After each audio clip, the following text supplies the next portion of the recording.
दुनिया एक और वर्ल्ड वॉर के करीब थी। ईरान और अमेरिका आमने सामने थे। स्ट्रेट ऑफ हॉर्मोज बंद हो चुका था और फिर अचानक सब रुक गया, सीज फायर हो गया। लेकिन हैरानी की बात यह है, इस पूरी कहानी में एक अनएक्सपेक्टेड नाम सामने आया, पाकिस्तान। लेकिन सवाल यह है, पाकिस्तान ने यह सब कैसे किया? ईरान और अमेरिका के दरमियान टेंशन कोई नई बात नहीं, लेकिन 2026 का कॉन्फ्लिक्ट सबसे ज्यादा डेंजरस था।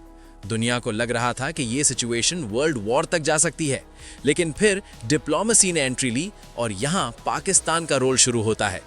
मिडिल ईस्ट में टेंशन बढ़ती गई। स्ट्रेट ऑफ हॉर्मोज जैसे इंपॉर्टेंट रूट पर प्रेशर आया और धीरे धीरे सिचुएशन ओपन कॉन्फ्लिक्ट तक पहुंच गई। दुनिया डिवाइड हो रही थी, मार्केट्स क्रैश हो रही थी और एनर्जी क्राइसिस पीक पर था। स्ट्रेट ऑफ हॉर्मोज बंद होने लगा, यहां से गुजरने वाला ऑयल रुक गया और दुनिया की सप्लाई चेन टूटने लगी। पेट्रोल महंगा, बिजली महंगी और आम इंसान परेशान। इसी क्रिटिकल मोमेंट पर पाकिस्तान ने अपना रोल प्ले करना स्टार्ट किया। पाकिस्तान ने डायरेक्टली किसी साइड लेने के बजाय न्यूट्रल पोजीशन अडॉप्ट की और यही उसकी सबसे बड़ी स्ट्रेंथ बनी। पाकिस्तान ने ईरान और अमेरिका दोनों के साथ रिलेशंस मेंटेन रखे, ना ओपनली किसी एक साइड गया, ना कॉन्फ्लिक्ट को फ्यूल किया। यानी पाकिस्तान ने अपने आप को एक ट्रस्टेड ब्रिज बना दिया। रिपोर्ट्स के मुताबिक पाकिस्तान ने बैकडोर चैनल्स यूज किए, ईरान के साथ भी बातचीत और अमेरिका के साथ भी कम्युनिकेशन मेंटेन रखा।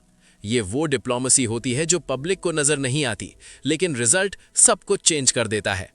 पाकिस्तान ने सिर्फ अपने लेवल पर नहीं, बल्कि चाइना और दूसरी रीजनल पावर्स के साथ मिलकर प्रेशर क्रिएट किया कि सिचुएशन को कंट्रोल किया जाए। यानी बैटलफील्ड पर मिसाइल्स चल रही थीं, लेकिन बैकग्राउंड में पाकिस्तान डिप्लोमेसी से गेम कंट्रोल कर रहा था। आखिरकार सीज फायर अनाउंस हो गया। ये सिर्फ एक मिलिट्री डिसीजन नहीं था, बल्कि डिप्लोमेसी की जीत थी और इसमें पाकिस्तान का रोल इग्नोर नहीं किया जा सकता। अब सबकी नज़र इस्लामाबाद पर है, क्योंकि डिस्कशंस हो रही हैं कि फ्यूचर नेगोशिएशंस यहीं हो सकती हैं। अगर ऐसा होता है तो पाकिस्तान एक ग्लोबल मीडिएटर के तौर पर उभर सकता है। इंडिया भी इस सिचुएशन को क्लोजली देख रहा है, क्योंकि एनर्जी क्राइसिस का इम्पैक्ट उस पर भी पड़ा और रीजन में स्टेबिलिटी इंडिया के लिए भी ज़रूरी है। अगर पाकिस्तान इसी तरह डिप्लोमेसी कंटिन्यू करता है तो ग्लोबल मीडिएटर बन सकता है, इंटरनेशनल इमेज स्ट्रांग होगी, इकोनॉमिक अपॉर्चुनिटीज बढ़ सकती हैं। यानी पाकिस्तान एक सॉफ्ट पावर के तौर पर उभर सकता है। इंडिया अपनी इकोनॉमिक और स्ट्रेटेजिक स्ट्रेंथ से रीजन में अपनी पोजीशन मेंटेन करेगा और फ्यूचर में अपनी इन्फ्लुएंस और बढ़ाने की कोशिश करेगा। अगर टॉक सक्सेसफुल हो जाती हैं तो मिडिल ईस्ट स्टेबल हो सकता है, लेकिन अगर फेल होती हैं तो कॉन्फ्लिक्ट दोबारा भड़क सकता है। तो ये वॉर सिर्फ वेपन्स की नहीं थी, ये एक टेस्ट था डिप्लोमेसी का।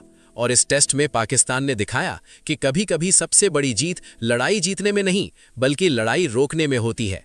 और अगर इस्लामाबाद नेगोशिएशंस का सेंटर बन गया तो ये पाकिस्तान के लिए एक हिस्टोरिकल मोमेंट होगा।